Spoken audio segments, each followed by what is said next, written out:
குலதெய்வம் நிரந்தரமாக நம் வீட்டில் வாசம் செய்ய என்ன செய்ய வேண்டும் அப்படிங்கிற மிக முக்கியமான ஒரு பதிவு. ஒவ்வொரு குடும்பத்துக்கும் தேவையான ஒரு முக்கியமான பதிவு தான் இந்த குலதெய்வத்தினுடைய பதிவு. குலதெய்வம் தொடர்ந்து வழிபட வர வேண்டும். அப்படி வழிபட பார்த்தீர்கள் அந்த வீட்டில் நெகட்டிவ் எதுவுமே வராது, கெடுதல் வராது. குலதெய்வத்தினுடைய அருள் பரிபூர்ணமாக கிடைக்கும். இது வாழைப்பூ மட்டும் மாற்றி மீதி தீர்த்தத்தை எடுத்து அந்த பழைய நான் சொன்ன மூலிகை செடியிலே ஊற்றிட வேண்டும். குருவே சரணம், குருவே துணை. அனைவருக்கும் இனிய வணக்கங்கள். நான் உங்கள் யோகநாத் குருஜி.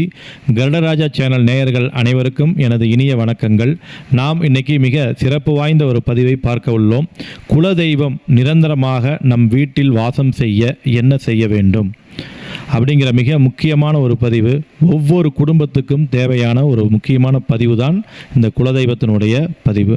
குலதெய்வம் நம்ம வாழ்க்கையில் வாழ்வதற்கும், வாழ்க்கையில் வளர்வதற்கும், வாழ்க்கையில் வெற்றி கொள்வதற்கும், வாழ்க்கையில் பெயரோடும் புகழோடும் செல்வாக்குடனும் வாழ்வதற்கு நாம் வணங்க வேண்டிய தெய்வம்னா அந்த குலதெய்வம். குலதெய்வத்துக்கு போய் நாம் வழிபாடு செய்வது நமக்கான சுயநலமாக இல்லாமல் நமது கடமையாக எண்ணி நினைத்து வழிபட வேண்டும். நம் குலத்தில், நம் வீட்டில் ஒரு தெய்வம், அது ஆண் தெய்வமாக இருந்தாலும் சரி, பெண் தெய்வமாக இருந்தாலும் சரி, நம்ம வீட்டில் தாய், நம்ம வீட்டில் தந்தை, நம்ம வீட்டில் ஒரு தெய்வம், நம்ம குடும்பத்தோடு ஒருவர் அப்படிங்கிற எண்ணம் முழுமையாக ஒவ்வொரு மனிதர்களுக்கும் அதுக்கு வேண்டும். ஒரு குடும்பத்தினுடைய குல தெய்வம் தான் நமக்கு சூட்சமாக பல விஷயங்களை சொல்லி கொடுக்கும், காட்டி கொடுக்கும். குலதெய்வம் நமக்கு எப்படியெல்லாம் வழிகாட்டும் அப்படின்னா, தூக்கத்தில் நாளைக்கு நடக்கக்கூடிய சம்பவங்களை முன்கூட்டியே சொல்லும். ஒரு இடத்துக்கு நீங்கள் கிளம்புறீங்க, அது உங்களுக்கு ஆகாத இடமா இருந்துச்சுன்னா அந்த இடத்துக்கு போகாத அப்படிங்கிறது சொல்கிறதும் குலதெய்வம் தான். ஒரு இடத்துக்கு போ, உனக்கு நல்லது நடக்கும் அப்படின்னு சொன்னாலும் அது குலதெய்வத்தினுடைய அனுகிரகம்தான். ஒரு நல்ல மனிதர்களை உன்கிட்ட நெருங்கி வைப்பதும், தீய மனிதர்களை உன்னை விட்டு தள்ளி வைப்பதும் அதனுடைய முக்கியமான பங்கு யாருக்குன்னா அது குலதெய்வத்துக்கு மட்டும்தான் இருக்கு. அப்பேற்பட்ட குல தெய்வத்தை நாம் போற்றி வணங்குதல் நம்மளுடைய தலையாய கடமை என்பதை அனைவரும் புரிந்து கொள்ள வேண்டும்.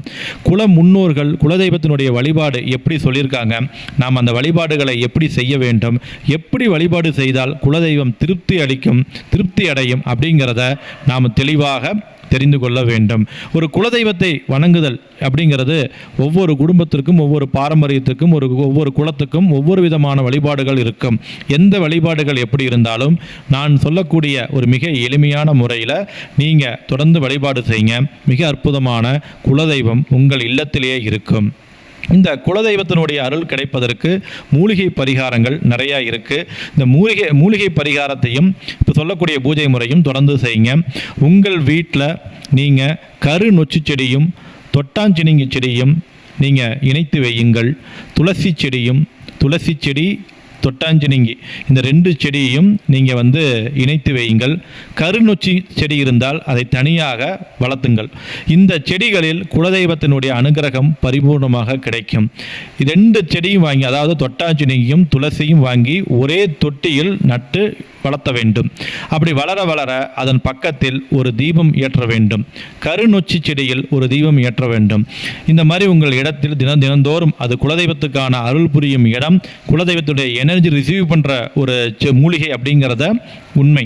அந்த மூலிகை செடிக்கு நீங்கள் தினசரி தீபம் ஏற்றி தொடர்ந்து வழிபட வர வேண்டும்.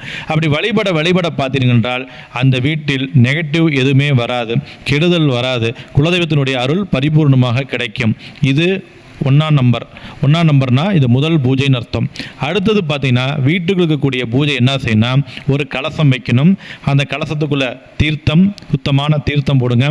அதே சமயத்தில் ஏலக்காய், பச்சை கற்பூரம், லவங்கம், ஒரு காயின் போட்டு அதுக்கு மேலே ஒரு கலசம் வைத்து அந்த கலசம் வாழைப்பூவை வைங்க. கலசம் எப்படி வைக்கணும், தேங்காய்க்கு பதிலாக வாழைப்பூவை வைத்து நீங்கள் தினந்தோறும் குலதெய்வமாக நினச்சி அதுக்கு தீப தூப நைவேத்தியம் வைத்து கொண்டே இருக்க வேண்டும். அந்த வாழைப்பூ பார்த்தீங்கன்னா வாரம் ஒரு நாள் அதை மாற்றி விட வேண்டும். அந்த தீர்த்தத்தை எடுத்து அந்த செடிகளுக்கே ஊற்ற வேண்டும். இந்த மாதிரி நீங்கள் தொடர்ந்து செஞ்சுக்கிட்டே வந்தீங்கன்னா குலதெய்வம் உங்கள் வீட்டில் நிரந்தரமாக வாசம் செய்யும், நிரந்தரமாக உங்களுக்கு வழிகாட்டும். இது எப்படி நம்ம செய்யறதுனா, முத கலசம் வைப்பவர்கள் உங்கள் குலதெய்வத்தின் கோயிலோட தெய்வங்களுடைய போய் கும்பிட்டு அம்மாட்டிருந்து ஒரு எலுமிச்சை பழமோ இல்லை ஆண் தெய்வம் வந்து எலுமிச்சை பழத்தை வாங்கிட்டு வாங்க. அந்த எலுமிச்சை பழத்தை வாங்கிட்டு வந்து வீட்டில் மஞ்சள் துணியில் நினச்சி அந்த கலசத்துக்கு பக்கத்தில் வச்சுருங்க. கலசத்தில் நீரில் பார்த்தீங்கன்னா கொஞ்சம் மஞ்சள் தூள் போட்டு ஏலக்காய், கல்பு, பச்சை கல்பு, லவங்கெல்லாம் போட்டு தேங்காய்க்கு பதிலாக வாழைப்பூ வச்சு நீங்கள் பூஜை பண்ணணும். அந்த கலசம் அப்படியே இருக்கணும். எந்த இடத்தில் வைக்கிறீர்களோ மறுவாரம் வரைக்கும் அந்த இடத்த மாற்றக்கூடாது. இந்த மாதிரி தொடர்ந்து நீங்கள் வாரந்தோறும் வாழைப்பூ மட்டும் மாற்றி மீதிக்கிற தீர்த்தத்தை எடுத்து அந்த பழைய நான் சொன்ன மூலிகை செடியிலே ஊற்றிட வேண்டும். இந்த மாதிரி தொடர்ந்து செய்தீர்கள் என்றால் குலதெய்வம் உங்கள் வீட்டில் நிரந்தரமாக வாசம் செய்யும். குலதெய்வம் பேசுவதை கேட்கலாம், குலதெய்வம் உணர்த்துவதை நாம் உணரலாம், குலதெய்வம் உங்களோடவே இருக்கும் என்பதை உங்களுடைய அனுபவமே சொல்லும் என்று சொல்லிக்கொண்டு வேறு நல்ல பதிவில் சந்திக்கின்றேன். நான் உங்கள் யோகநாத் குருஜி. நல்லதே நடக்கும், நல்லது மட்டுமே நடக்கும். நன்றி, வணக்கம்.